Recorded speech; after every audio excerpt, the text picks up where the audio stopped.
Hello everyone, myself Indrajit once again before you. And today we are going to continue the third chapter of class 8 NCERT Social Science. First and second part already I have uploaded.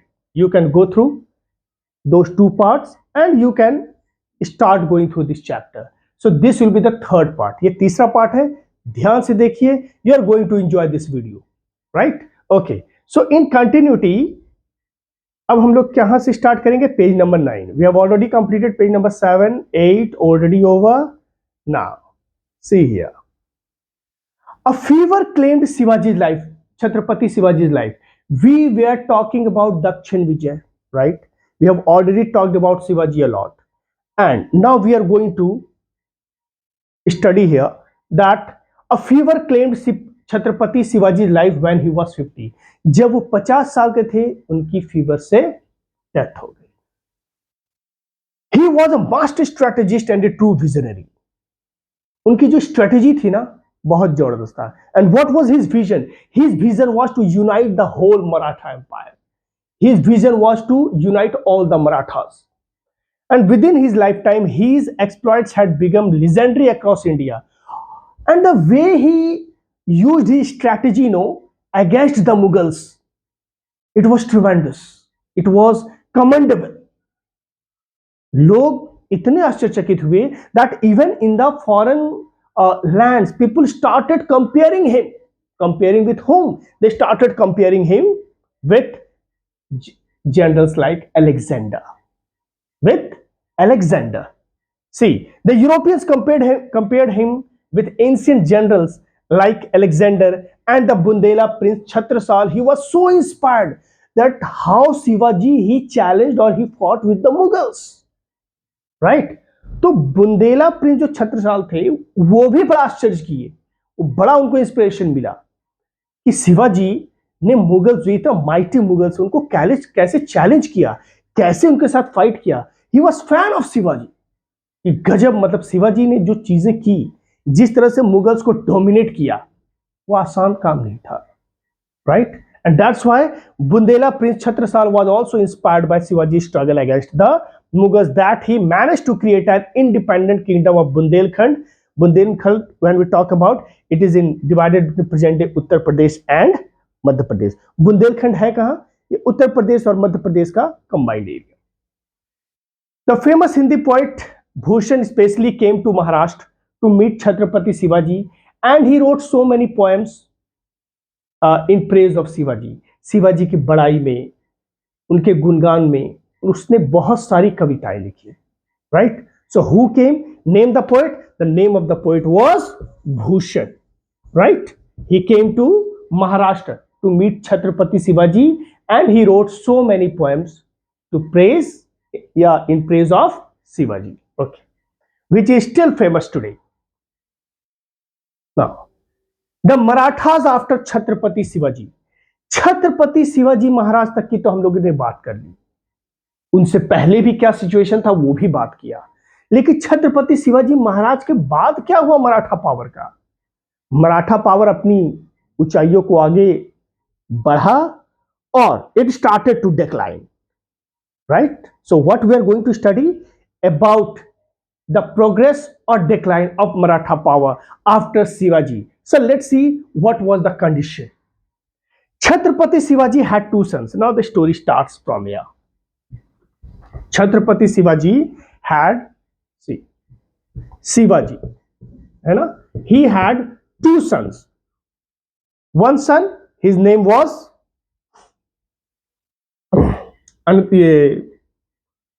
Sambhaji,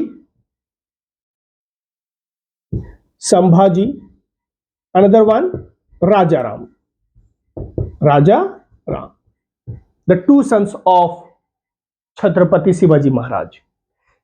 The Marathas were then the only obstacle to the total Mughal control of the Deccan. Marathas were the only obstacle in the path of the Mughals. Mughals were trying to have full control on the Deccan, but it was not possible. Who was the obstacle? रास्ते का रोड़ा कौन था? मराठा. मुगल चाह रहे थे कि मैं पूरा डेक्कन को कंट्रोल करूं, लेकिन ऐसा हो नहीं पा रहा था कारण मराठा, मराठे उनके रास्ते के रोड़े बने हुए थे। सो मराठा के रहते पूरा दक्कन को कंट्रोल करना आसान नहीं था। Aurangzeb invaded the Deccan and conquered the Bijapur, which is the Adil Shahi, and Qutub Shahi Golconda, the Qutub Shahi Sultanate. उन्होंने औरंगजेब ने क्या किया? He conquered these areas. ठीक है, he conquered these areas in the Deccan. First one, पहले जीता किसने? Conquer किसने किया? औरंगजेब ने ही कॉन्कर्ड बीजापुर, ठीक है, and another one is Golconda. He conquered these areas, right? He then captured Shivaji, and after torturing him, he then captured Sambhaji, and after capturing him, he tortured him and he brutally put him to death. उन्होंने संभाजी को capture किया, पकड़ा, capture किया, उन्हें torture किया और last में उन्हें मौत के घाट उतार दिया. अब संभाजी के बाद बना कौन? Chhatrapati Rajaram. After Sambhaji, Rajaram became the Chhatrapati and fled to Jinji, which is in present day Tamil Nadu. Sambhaji के बाद कौन बना? Rajaram. He became Chhatrapati, but he fled to Jinji. And where is Jinji? Jinji is in Tamil Nadu. The Mughal-Maratha conflict thus spread to South India. The Marathas staunchly defended their fortresses and often had the upper hand over the Mughals in battles and skirmishes. There was constant conflict between the Mughals and the Marathas. Maratha और Mughals के बीच में लगातार लड़ाइयां चल रही थी. And Marathas, they always had upper hand because of their strategies, because of guerrilla warfare, because they became very much powerful. And Marathas were the only one who can fight with the Mughals, and they were fighting.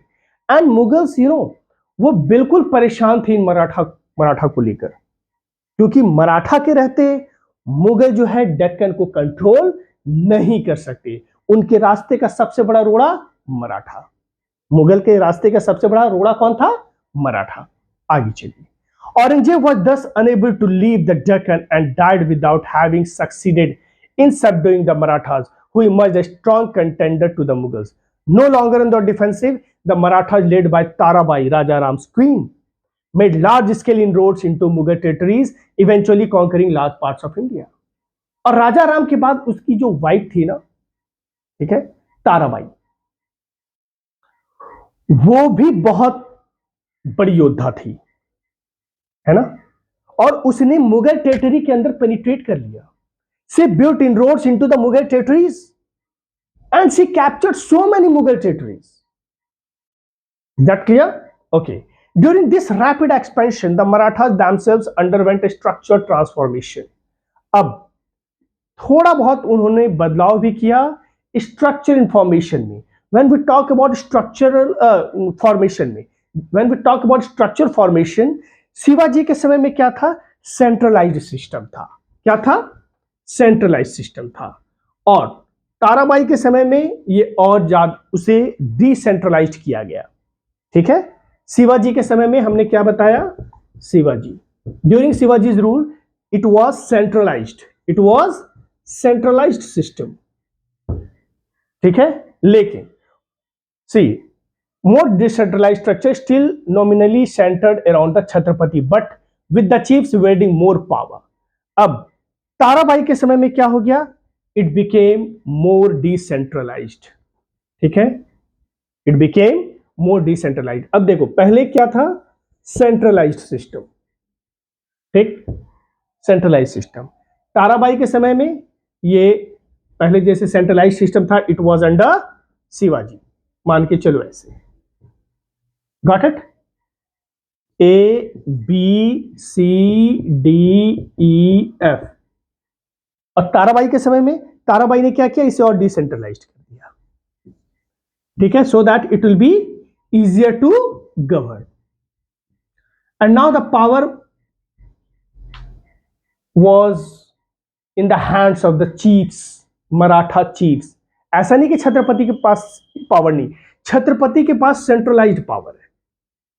ठीक है, but the chiefs also started enjoying the power. In particular, the Peshwa, a Persian term for prime minister or principal minister, wielded great influence even over the Chhatrapati himself. अब छत्रपति के ऊपर भी एक power था और वो था कौन? Peshwa. Peshwa is a Persian term जिसका मतलब होता है प्राइम मिनिस्टर कह लीजिए या प्रिंसिपल मिनिस्टर कह लीजिए. ठीक है, तो पेशवा उनका हेड ऑफिस कहां था, वो बैठते कहां थे, पहले आप ये जान लीजिए. Where Peshwa used to seat.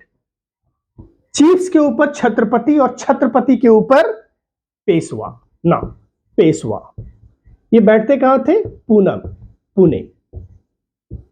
ठीक है, ये छत्रपति के भी ऊपर थे. In particular Peshwa Bajirao first and his son Nana Saheb Peshwa were instrumental in the pan India expansion of the Marathas. ये दो लोग, पहला Peshwa Bajirao first and his son Nana Sahib Peshwa. They were instrumental. They started spreading Marathas in at all India level. इन दोनों ने बहुत बड़ी, मतलब यूं कह लीजिए आप कि इनका बहुत अहम रोल था. ठीक है, पूरे इंडिया में मराठा का वर्चस्व को फैलाने में इन दो व्यक्ति का, पेशवा बाजीराव और उनके जो पुत्र हैं वो ही नाना साहब पेशवा, इन्होंने पूरी तरीके से ऑल इंडिया लेवल पे मराठास के पावर को फैलाया. The Marathas brought large parts of India under their control and generally ruled them well. But with the regional chiefs acquiring more power and autonomy, this also resulted in the occasional indiscipline and abuse in star contrast with Chhatrapati Shivaji's values. अब देखिए, I told you that the chiefs started getting more power when the system became decentralized. जब system decentralise हुआ तो chiefs को ज्यादा power मिल गया. अब मिलने के बाद क्या किया इन्होंने, इन चीफ्स ने, they started exploiting the people. और ये इस तरीके से होने लग गया जैसे कि शिवाजी का जो वैल्यूज था ना, that we have to look for the subjects, we have to work for the welfare of the subjects, we have to unite all people, ये सारी चीजें धरी के धरी रह गई. और ये इसी का खामियाजा भुगतना पड़ा मराठा को बाद में. ठीक है, जब थर्ड बैटल ऑफ पानीपत 1761 में हुआ और उसके बाद लास्ट जो एंग्लो मराठा वॉर हुआ उसमें बहुत बड़ा खामियाजा भुगतना पड़ा. देखते जाइए. In the northward expansion, the Maratha briefly control the areas of Lahore, Attock and even Peshawar which is in modern day Pakistan. Maratha they move to the northward expansion to, they spread to these areas. Which areas? Lahore, Attock and Peshawar. They fought with the Afghans and despite of suffering a disastrous defeat at Panipat in 1761, Panipat की लड़ाई में Afghans ने मराठा को पराजित किया. The Afghans they defeated Marathas in the third battle of Panipat which took place in 1761. They recovered quickly during the time of Peshwa Madhavrao first. Peshwa Madhavrao, third battle of Panipat के बाद पेशवा माधवराव ने तुरंत मराठास के पावर को रिकवर किया. It means Peshwa Madhavrao first was also very powerful ruler and he recovered the Maratha power. Right, okay. Under the leadership of Mahadji Scindia, they went on to recapture Delhi in 1771, which remained under their control till the British captured it 3 decades later.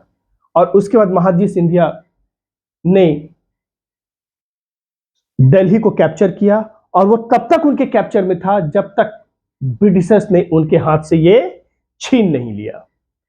In the latter half of the 18th century, the chief rivals of the British in India were the Marathas. बाद में जब ये था तो अब मुगल हो गए side, अब इनका मेन राइवल्स कौन बन गया? Britishers. 3 Anglo Maratha wars were fought between 1775 to 1818. ठीक है, और ये जो 1818 देख रहे हैं ना, बस यही इसी के बाद मराठा खत्म हो गए लगभग. They could not come up. Owing to the Marathas' increased internal disunity and the superior organizational technological abilities of the British, they succeeded in ending the Maratha power. Maratha power के अंदर जो डिसयूनिटी था, उनके अंदर जो फूट थी ना, उसके वजह से और ब्रिटिशर्स के स्ट्रेटेजी की वजह से मराठा पूरी तरीके से the Britishers they succeed in ending the Maratha power, उन्होंने मराठा पावर को लगभग पूरी तरीके से खत्म कर दिया. In effect, the British took India from the Marathas more than from the Mughals or any other power. See, in effect, the British took India from the Marathas.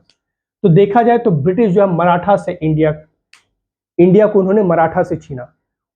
ठीक है, और मुगल से उतना नहीं जितना उन्हें मराठा से उन्होंने इंडिया को अपने कैप्चर भी किया. Because Maratha became the more powerful after Mughals. लेकिन Mughals they became very weak, तो इसलिए मुगल की बात ही नहीं हो रही थी, अब बात हो रही थी डायरेक्ट मराठा की. तो 1818 के बाद जो डिफीट हुआ ना, 1818 में जो डिफीट हुआ मराठा का, थर्ड एंग्लो मराठा वॉर के बाद, ठीक है, ये जो था ये last third Anglo Maratha, Maratha could not come up, they could not recover from that defeat.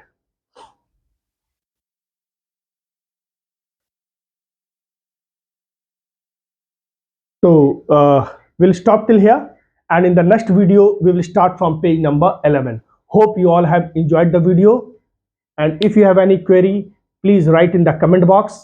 I will be happy to give the answer to those questions. If you have liked my video, please subscribe and share to others also. Thank you.